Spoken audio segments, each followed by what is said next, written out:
शहजादी की 3 शर्तें। शहजादी नगीना बादशाह की इकलौती बेटी थी, उसलिए बादशाह उसे दिल ओ जान से चाहता था।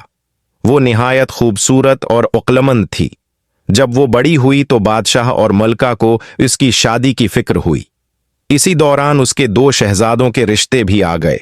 बादशाह को फैसला करना दुश्वार हो गया कि उसकी शादी किससे करे। उसने इस बारे में मलका से भी मशूरा किया, मगर वो भी किसी नतीजे पर नहीं पहुंच सकी, इसलिए ये मामला हल न हो सका। वह दोनों पड़ोसी मुल्कों के शहजादे थे। एक शहजादे का नाम शानदार था और वो नहायत नेक, अक्लमंद, बहादुर और बहुत खूबसूरत था। दूसरे शहजादे का नाम दिलशाद था। वो ना तो नेक और अक्लमंद था और न ही बहादुर। उसने चुपके चुपके दिल में सोच लिया था कि शहजादी नगीना से शादी करने के बाद कोई साजिश करके बादशाह के तख्त पर कब्जा कर लेगा। चूंकि शादी पूरी जिंदगी का मामला होती है, उसलिए मलका ने फैसला किया कि वो इस सिलसिले में शहजादी नगीना से उसकी राय मालूम करेगी। वो जिस शहजादे को भी पसंद कर लेगी, इससे उसकी शादी करवा दी जाएगी। जब उसने दोनों शहजादों के बारे में सारी मालूमात बताकर शहजादी नगीना से उसकी पसंद पूछी तो वो बोली, इमी हुजूर, आपने हमारी तरबियत कुछ इस तरह की है कि हम अपने माँ बाप के फैसलों पर सर झुकाने वाली लड़की बन गई हैं। आप जहां भी कहेंगी और जिससे भी कहेंगी, हम उससे शादी कर लेंगी। मलका ये बात सुनकर खुश हो गई। इसने शहजादी नगीना को गले से लगाकर प्यार किया और बोली, जीती रहो। तुम्हारे लिए 2 शहजादों के रिश्ते आए हैं, जिनके बारे में हम तफसील तुम्हें बता ही चुके हैं। हमारी समझ में कुछ नहीं आ रहा कि किसे हां करें और किसे ना। तुम फैसला करके हमें बता दो कि किस शहजादे से शादी करना पसंद करोगी। आमी हुजूर, शादी के लिए आपका जो फैसला होगा हमें मंजूर होगा। शहजादी नगीना ने धीरे से अपनी बात दोहराई। हम कह तो रही हैं कि हमारी समझ में कुछ नहीं आ रहा, मलका ने कुदरे झंझला कर कहा। शहजादी नगीना कुछ सोचकर बोली, तो फिर ठीक है, हम इस शहजादे से शादी करेंगी जो हमारी 3 शर्तें पूरी करेगा। वो शर्तें क्या हैं? मलका ने हैरानी से पूछा। हमारी पहली शर्त यह है कि वो इस तालाब में तीर कर दिखाए जिसमें आदमखोर मगरमच्छ रहता है। हमारी दूसरी शर्त यह है कि वो चावलों से भरी एक पूरी देग खाए।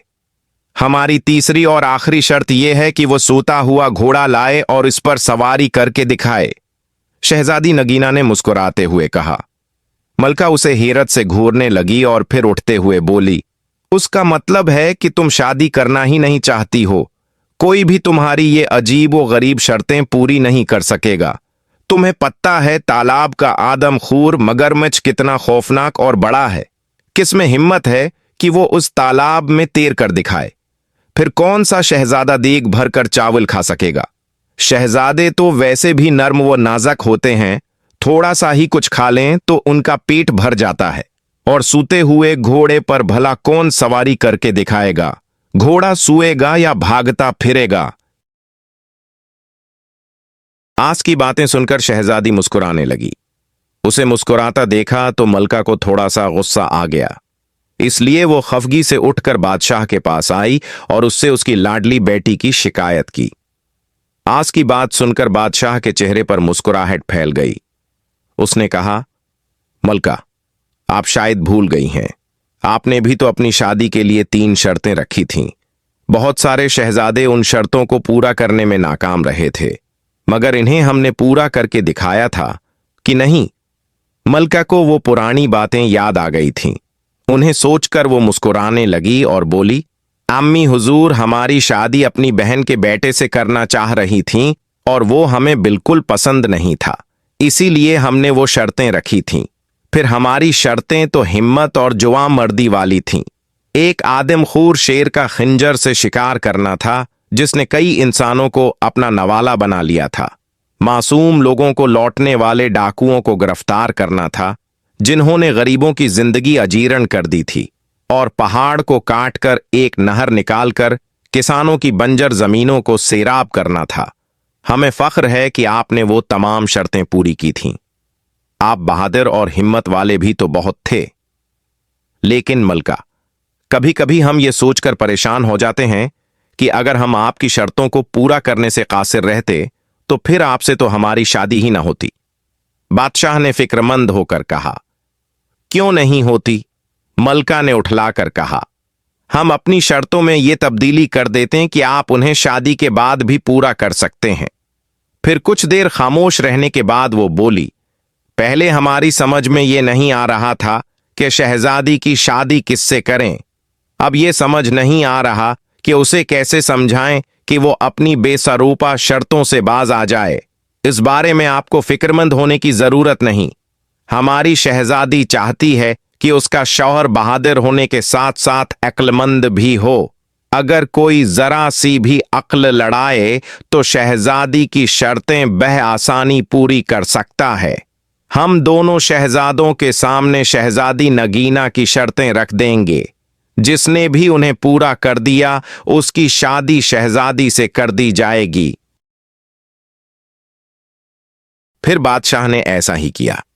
उसने ईलची भेजकर दोनों शहजादों को उनके मुल्क से अपने महल में बुलवा लिया। दोनों शहजादे अपने अपने मुसाहिबों और गुलामों के साथ हाजिर हो गए। बादशाह ने सबको शाही मेहमान खाने में ठहराया और उनकी खातिर मदारात के लिए खास इंतजामात भी करवा दिए। जब शाम को बादशाह उन शहजादों से मिला तो उसे शहजादा शानदार बहुत पसंद आया। वो इसकी शक्ल व सूरत और वजाहत से बहुत मुतासिर हुआ था। इसका बाप बहुत अच्छे तरीके से अपने मुल्क पर हुकूमत कर रहा था, जिसकी वजह से राया बहुत खुशहाल थी। मलका को भी वो शहजादा बहुत पसंद आया। दूसरा शहजादा जिसका नाम दिलशाद था, दोनों को एक आंख नहीं भाया। बादशाह को महसूस हुआ कि वो एक खुश आमदी और चापलुस किस्म का नौजवान है। इस बात से बादशाह ने अंदाजा लगा लिया कि वो निहायत चालाक और अय्यार आदमी होगा। मलका को तो शहजादा शानदार इतना अच्छा लगा कि वो शहजादी नगीना के पास गई और उससे बोली, बेटी, तुम अपनी शर्तें वापस ले लो और शहजादा शानदार से शादी कर लो। ऐसा शौहर तो किस्मत से ही मिलता है। अगर पहली शर्त के दौरान ही मगरमच्छ उसे खा गया तो बहुत बड़ा होगा। शहजादी नगीना ने उठल लहजे में कहा, अगर हम अपनी शर्तें वापस लेती हैं तो उसमें हमारी बेइज्जती है। शहजादा अगर मेरी शर्तें पूरी करता है तो ठीक है, वरना अपने घर जाए। मलका मायूस होकर लौट गई। दोनों शहजादों की मुलाकात शहजादी नगीना से करवाई गई। वो उन्हें महल से कुछ दूर जंगल के नजदीक तालाब तक लाई और उनसे कहा, यह है वो तालाब जिसमें एक आदमखोर खूनख्वार मगरमच्छ रहता है। क्या आप दोनों उस तालाब में तीर कर दिखाएंगे? आस का यह कहना था कि इसी वक्त एक बहुत बड़ा मगरमच्छ अपना मुंह खोले तालाब के किनारे पर आ गया। उसे देखकर शहजादा दिलशाद खौफजदा हो गया और बोला, जान है तो जहान है, मैं तो इस तालाब में हरगिज़ नहीं जाऊंगा। शहजादी की दूसरी शर्तें भी बहुत सख्त हैं। देग भर कर चावल तो कोई दीव ही खा सकता है। इसके अलावा मैं सोता हुआ घोड़ा कहां से लाऊंगा और उस पर सवारी कैसे करूंगा? मैं तो चला, मुझे नहीं करनी ये शादी। ये कहकर वो चला गया। आस के जाने के बाद शहजादा शानदार ने कहा, शहजादी साहबा, कल मैं आपको उस तालाब में तैर कर दिखाऊंगा। रात हुई तो उसके साथ आए हुए गुलामों ने तालाब में एक बड़ा सा जाल डालकर मगरमच्छ को पकड़ा और दौर एक दरिया में छोड़ आए। अगली सुबह मलका, बादशाह और शहजादी ने देखा कि शहजादा मजे से तालाब में तैरता फिर रहा है। शहजादी ने पूछा, उस मगरमच्छ का क्या हुआ? वो कहां है? उसे मैंने पकड़वा कर दरिया में छुड़वा दिया है। आपकी पहली शर्त मैंने पूरी कर दी है। मुझे उम्मीद है कि आप इस बात पर एतराज नहीं करेंगी कि मैंने मगरमच्छ को दरिया में क्यों छुड़वाया। आपकी शर्त सिर्फ तालाब में नहाने की थी, मगरमच्छ से लड़ना नहीं। शहजादे ने तालाब से बाहर आते हुए कहा। मलका ने यह बात हैरानी से सुनी। बादशाह मुस्कुरा रहा था। शहजादी ने कहा, बिल्कुल ठीक शहजादे, आप पहली शर्त जीत चुके हैं। हमारी शर्त ही ये थी कि आप तालाब में तैर कर दिखाएं। हम आपकी जहानत की कायल हो गई हैं। दोपहर हुई तो शहजादी नगीना ने कहा, शहजादे, आप हमें दैग भरकर चावल खाकर कब दिखाएंगे? शहजादे ने कहा, अभी थोड़ी देर बाद। यह कहकर शहजादे शानदार ने खिड़की से बाहर झांक कर देखा। इसका एक मुसाहिब दो गुलामों के साथ लंबे लंबे डग भरता हुआ महल की जानिब आ रहा था। शहजादा शानदार बादशाह से इजाजत लेकर बाहर निकला और अपने मुसाहिब से कोई चीज लेकर जेब में रखी और वापस आ गया। इतनी देर में मुलाजिमों ने दस्तरख्वान चन दिया। वो अपने साथ चावलों की एक बड़ी सी देग भी लेकर आए थे, जिसे उन्होंने दस्तरख्वान के बीचों बीच रख दिया। देग को देखकर बादशाह के चेहरे पर फिक्रमंदी के आसार नजर आए। क्यों मियां साहबजादे, आप खा लेंगे देग भरकर चावल? उसने शहजादे से पूछा। एक देग तो क्या, मैं तो 2 देगें भी खा सकता हूं। यह कहकर शहजादा शानदार ने अपनी जेब से एक निहायत छोटी सी धाती दीग निकाली, जो इसके मुलाजिम बाजार से खास तौर से बनवा कर लाए थे। उसने उसे चावलों से भरा और शहजादी नगीना के सामने पूरी देग चट कर गई। शहजादी साहबा, आपकी दूसरी शर्त भी पूरी हो गई है। मैंने देग भरकर चावल खा लिए हैं। उसने शरारत से मुस्कुराते हुए शहजादी से कहा। आस की बात सुनकर शहजादी नगीना हंस हंस कर लौटपूट हो गई। बादशाह ने मलका से कहा, बेगम, अब अपनी बेटी की शादी की तैयारियां शुरू कर दो। मुझे तो यूं लग रहा है कि ये शहजादे मियां तो सूते हुए घोड़े पर भी सवारी करके दिखा देंगे। शाम को बादशाह, मलका और शहजादी नगीना अपने बाग में चहलकदमी कर रहे थे। अचानक उन्होंने शहजादा शानदार को एक घोड़े के साथ आते देखा। वह करीब आया तो बादशाह हैरत से बोला, शानदार बेटे, ये घोड़ा लिए कहां फिर रहे हो? शहजादा शानदार ने बड़े फख्र से बताया, ये घोड़ा नहायत कीमती है। मैं उसे मंडी से खरीद कर ला रहा हूं। उसके मालिक ने मुझे बताया था कि ये हातिम ताय के घोड़ों की नस्ल से है। उसका तो मैंने एक बड़ा अच्छा सा नाम भी रख लिया है। घोड़ा वाकई बहुत खूबसूरत था। शहजादी नगीना को भी बेहद पसंद आया। उसका रंग हल्का कथी था और उसकी गर्दन पर बड़ी बड़ी चमकदार आयाल थी। शहजादे, क्या नाम रखा है आपने उसका? उसने बड़े इश्तियाक से पूछा। शहजादी साहबा, मैंने उसका नाम रखा है सोता हुआ घोड़ा, क्योंकि यह मेरा घोड़ा है। मैं जो भी उसका नाम रखूं, मेरी मर्जी। अब मैं आपको सूते हुए घोड़े पर सवार होकर दिखाऊंगा, ताकि आपकी तीसरी शर्त भी पूरी हो सके।